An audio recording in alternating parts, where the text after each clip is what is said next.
Good evening, this is Dante Steele. Tonight we will cover breaking developments in politics and severe weather. Stick around, this is Volt News Network. Former Trump trade advisor Peter Navarro was convicted by a federal jury in Washington, D.C. of 2 counts of contempt of Congress.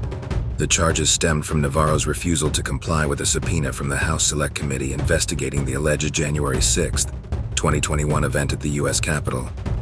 Prosecutors said Navarro made a choice not to comply with the subpoena despite knowing what was required of him. His attorney argued the subpoena itself was unclear.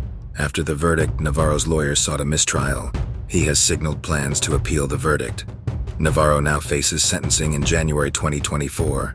New York Mayor Eric Adams is calling for help after laying out the costs of migrants and asylum seekers looking to settle into the sanctuary city. New York has a legal obligation to offer shelter to everyone who wants it. New York City has long been a sanctuary city, guaranteeing a right to shelter. However, the influx of migrants to the city this spring and summer has tested New York's reputation as a world sanctuary. Mayor Eric Adams has claimed that the cost and scope of the migrant crisis in the city will, he quoted, "This issue will destroy New York City." He claimed that all services in the city will face major cuts, and all will be affected in every borough. This is the sharpest escalation of the rhetoric yet from the NYC mayor, after calling for help from President Biden to declare the border a crisis, and asked that a state of emergency be put in place. Hurricane Lee rapidly intensified into a Category 4 storm, just 1 day after being declared a hurricane.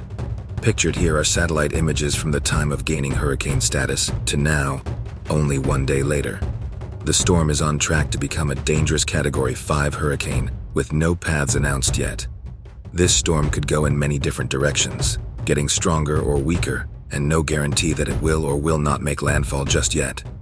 Stay tuned to your local authorities or Volt News Network for updates. Our last story for you tonight. Tokyo, Japan is currently being hit with their own version of a hurricane, a typhoon. Some reports are claiming that the tropical storm Yun-Yang has become a typhoon on landfall with the Japanese megacity, with emergency storm surge warnings and other dangerous warnings being issued for the city and its surrounding area. That's it. Have a great rest of your night from Volt News Network. Good night.